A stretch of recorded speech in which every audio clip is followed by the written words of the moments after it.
ఒక అండం పెరిగిన తర్వాత కూడా కరెక్ట్ గా విడుదల కాలేదు అన్నది ప్రాబ్లం కొంతమంది ఫేస్ చేస్తూ ఉంటారు. దీన్నే ల్యూటినైజ్డ్ అన్రప్చర్డ్ ఫాలికల్ సిండ్రోమ్ అంటారండి. షార్ట్ ఫామ్ లో చూసినట్టయితే LUF. సో ఇక్కడ ఎక్కువగా మనం ఎటువంటి కపుల్స్ ని నోటీస్ చేస్తాం అంటే ఎవరికైతే వాళ్ళకు బేసిక్ టెస్ట్స్ లో స్కాన్ బానే ఉంది, ట్యూబ్స్ ఓపెన్ ఉన్నాయి, భర్త కణాల పరీక్ష కూడా అంతా బానే ఉంది అన్న వాళ్ళకి చిన్న ట్రీట్మెంట్ తో స్టార్ట్ చేద్దామని చెప్తారు డాక్టర్. దాన్నే ఓవ్యులేషన్ ఇండక్షన్. సో ఈ ఓవ్యులేషన్ ఇండక్షన్ లో ఏం చేస్తామంటే మేము మెడిసిన్స్ లేదా 1 or 2 ఇంజెక్షన్స్ ఇచ్చి ఒక ఎగ్ పెరుగుతుందా లేదా మానిటర్ చేస్తాం స్కాన్స్ లో.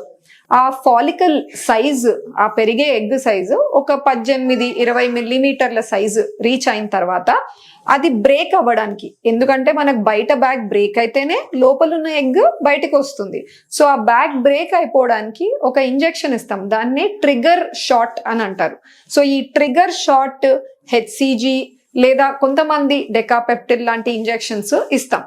ఇది ఇచ్చిన తర్వాత కూడా డాక్టర్ ఏమంటారంటే మళ్ళీ ఒకసారి స్కాన్ కి రండి, ఈ ట్రిగర్ షాట్ వర్క్ అయిందా లేదా, ఆ బ్యాగ్ బ్రేక్ అయిందా లేదా చూద్దాము అని అంటారు. మాక్సిమం ఒక 70%-80% కేసెస్ లో అనుకున్న తీరులో ఆ బ్యాగ్ అన్నది బ్రేక్ అయిపోతుంది. సో బ్రేక్ అయిన వెంటనే లోపల ఉన్న ఎగ్ రిలీజ్ అయినట్టుంది, భర్త భార్య ఈ టైంలో కలిస్తే బెస్ట్ ఛాన్సెస్ ప్రెగ్నెన్సీకి అని అడ్వైస్ చేయడం జరుగుతుంది. బట్ కొన్ని కేసెస్ లో వాళ్ళకి ఆ పెరిగిన ఎగ్, ఆ బ్యాగ్ బయట బ్యాగ్ బ్రేక్ అవ్వదు, స్కాన్ లో కనపడదు ఆ బ్రేకేజ్. ఇన్ఫాక్ట్ ఇంకా సైజులో పెద్దగా పెరిగిపోయి 28-30 మిల్లీమీటర్ల సైజులో కూడా పెద్దగా పెరిగిపోయి అలానే రౌండ్ గా స్కాన్ లో కనపడుతూ ఉంటుంది.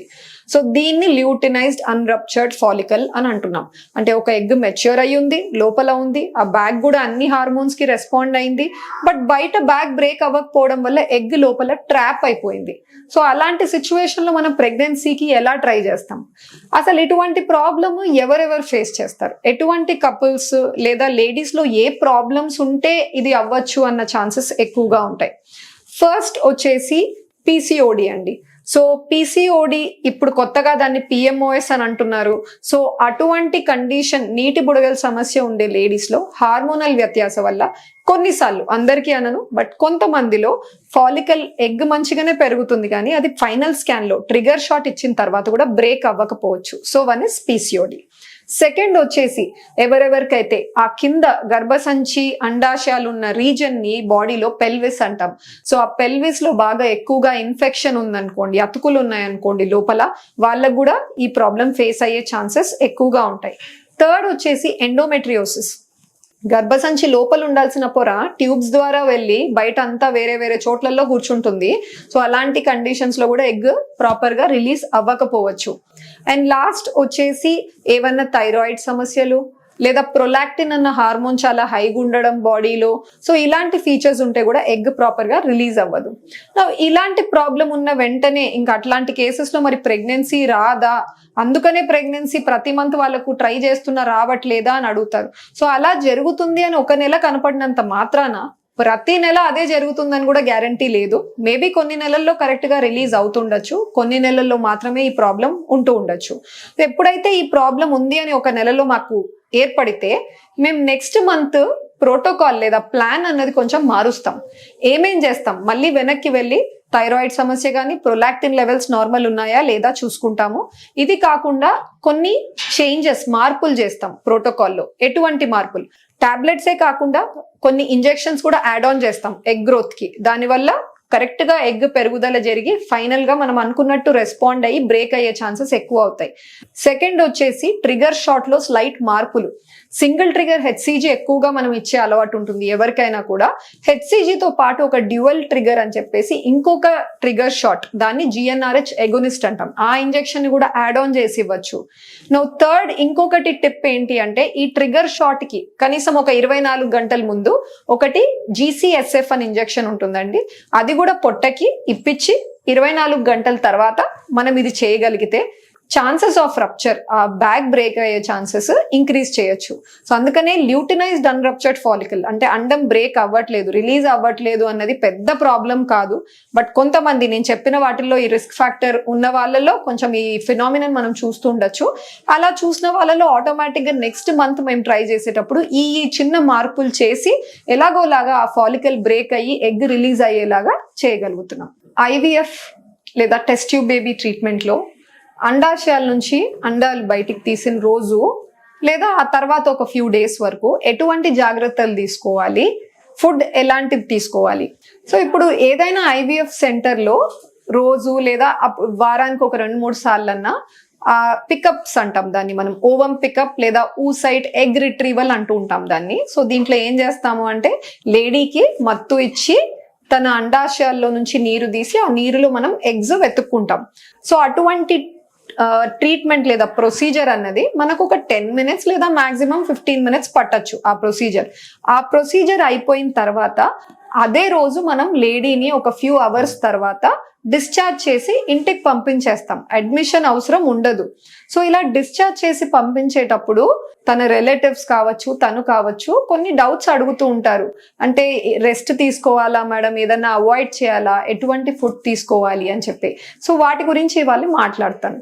సో అందరికీ కూడా మేము జనరల్ గా ఇక్కడ ఇచ్చే ఇన్స్ట్రక్షన్స్ ఏంటి అంటే, ఫస్ట్ ఇంపార్టెంట్ ఏంటంటే రెస్ట్ తీసుకోండి అంటాం. అట్లీస్ట్ ఒక 1-2 days అయితే ఖచ్చితంగా. వాళ్ళు జాబ్ గోయింగ్ అయితే లీవ్ పెట్టుకోండి అంటాము. ఇంట్లోనే హౌస్ మేకర్స్ అయితే మాత్రము ఇంట్లో కూడా కొంచెం ఎక్కువ ఇంట్లో పనులు చేయకుండా ఒక 2 days అయితే రెస్ట్ లో ఉండండి అంటాం. బరువైన వస్తువులు ఏవి కూడా ఎత్తకూడదు అని చెప్తాం. థర్డ్ వచ్చేసి ముఖ్యంగా సెక్షువల్ ఇంటర్కోర్స్ అవాయిడ్ చేయాలి. భర్త భార్య పీరియడ్ వచ్చినంత వరకు కలవద్దు. ఎందుకు ఈ విషయం చెప్తాము అంటే కలవడం వల్ల ఇన్ఫెక్షన్ వచ్చే ఛాన్సెస్ లేదా రిస్క్ ఎక్కువ అవుతుంది. ప్లస్ తన అండాశయాలన్నీ కూడా కొంచెం సైజెస్ లో పెద్దగా ఉంటాయి ఇప్పుడు మనం ఇచ్చిన ఇంజెక్షన్స్ వల్ల. వాటి వల్ల ఏమవుతుందంటే సడన్ గా ఏదైనా సిస్ట్ బ్రేక్ అయ్యి బ్లీడింగ్ అవ్వడం అలాంటి రిస్క్ ఫ్యాక్టర్స్ కూడా ఉంటాయి. కాబట్టి భర్త భార్య చెప్పినంత వరకు, అంటే డాక్టర్ అది పీరియడ్ వచ్చినంత వరకు కావచ్చు లేదా ఇంకా ఎక్స్టెండెడ్ టైం పీరియడ్ కావచ్చు, మీ యొక్క డాక్టర్ అడ్వైస్ చేస్తారు ఎప్పటి వరకు భర్త భార్య కలవకుండా దూరం ఉండాలి అని చెప్పేసి. సో అది అవాయిడ్ చేయాలన్నమాట. థర్డ్ వచ్చేసి ప్రాపర్ హైడ్రేషన్, అంటే మంచిగా వాటర్ తాగుతూ ఉండడం. ఫ్లూయిడ్ ఇంటేక్ అన్నది చాలా ఇంపార్టెంట్. ఎంత స్ట్రెస్ చేస్తే అంత బెటర్. కనీసం ప్రతిరోజు ఒక 2-3 లీటర్ల బాటిల్, ఒక 1 liter బాటిల్ పెట్టుకొని ఒక 2-3 times దాంట్లో వాటర్ తాగుతూ ఉండాలి ఆ లేడీ. సో ప్రాపర్ హైడ్రేషన్ అనేది థర్డ్ వన్ అనమాట. ఫోర్త్ వచ్చేసి ఫుడ్ గురించి మాట్లాడితే మత్తు ఇచ్చి చేస్తాం కాబట్టి ఈ ప్రొసీజర్ ఫ్యూ అవర్స్ వరకు లేదా ఆ రోజంతా తనకు డైజెస్టివ్ సిస్టమ్ కొంచెం స్లో లేదా స్లగ్గిష్ గా ఉంటుంది.